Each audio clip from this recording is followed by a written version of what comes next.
Meanwhile, Canadian Prime Minister Justin Trudeau has acknowledged that his government could have acted faster to address flaws in immigration programs, citing quote-unquote bad actors exploiting the system to defend substantial cuts in permanent and temporary resident admissions. Trudeau said following the COVID-19 pandemic, Canada ramped up immigration to bolster the labour market and stave off a recession. However, he noted that some entities manipulated these programs for financial gains.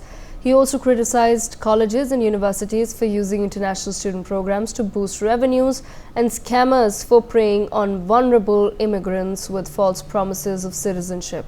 The new immigration plan will lower the number of permanent residents admitted to Canada, targeting 3,95,000 in 2025, a nearly 20% drop from the 4,85,000 expected this year.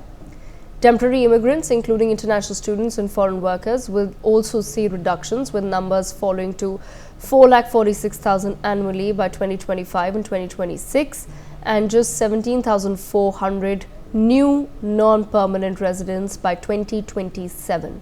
In a major policy shift, Canada also ended the fast-track study visa program this month, a blow to international students, particularly from India, the largest source of foreign students in Canada, with approximately 4,27,000 Indian students currently enrolled.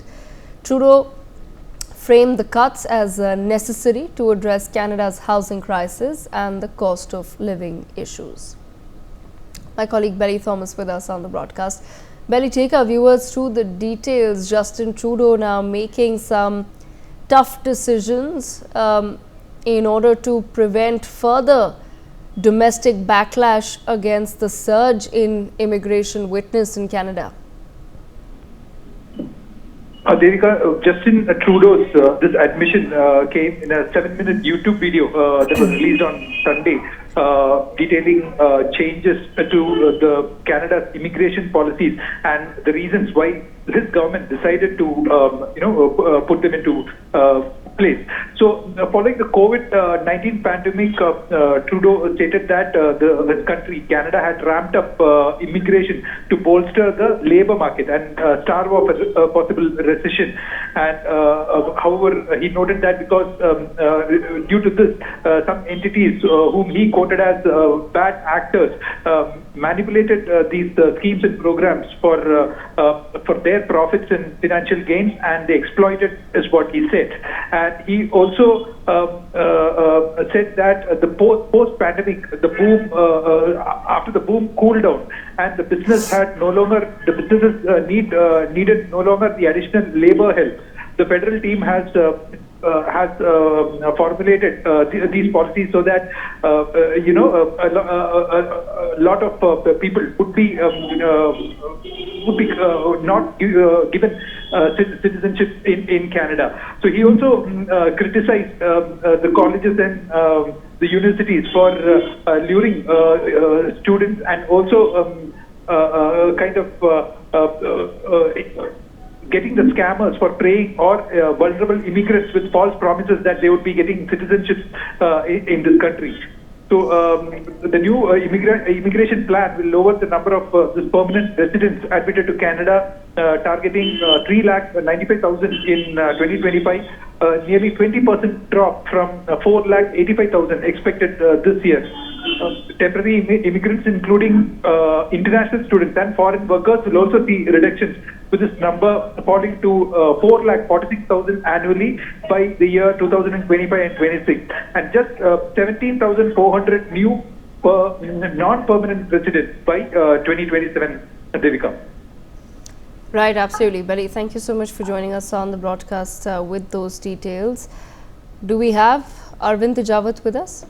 Arvind Tejawat, international affairs expert, also with us on the broadcast. Mr. Tejawat, interesting that Justin Trudeau is now addressing immigration in Canada, but he continues to not speak about the fact that Canada has imported criminals from India and other countries. So Justin Trudeau there trying to address some immigration concerns, saying that people are flouting the rules, but he's not directly ever, it seems, going to speak about the actual problem.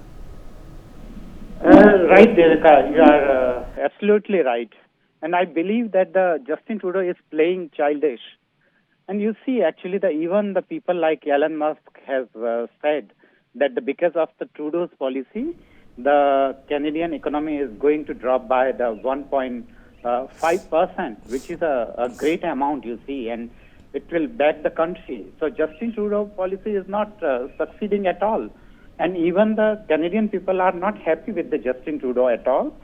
To save his skin, actually, what exactly he did, that sometimes he's blaming on India, sometimes he's supporting the Khalistani movement over there, and sometimes he's speaking anti-Hindu over there, and sometimes he's saying that all the Hindus are not the RSS people in Canada, and all the Sikhs are not the Khalistani people in Canada.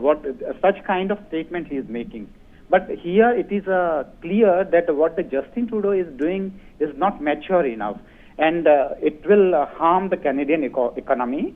So I suppose, and here the contrary, he limitized the visa selection for the Indians, and he stopped some flexible visa policy. So because of that, I suppose the skilled workers will not go there.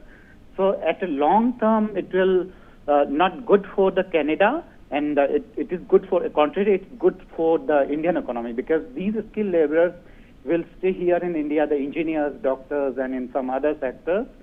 So India even facing the problem of the skilled laborers. So here, see, whatever the Justin Trudeau is not doing, it's not supposed to done by a matured politician or the economist. Devika.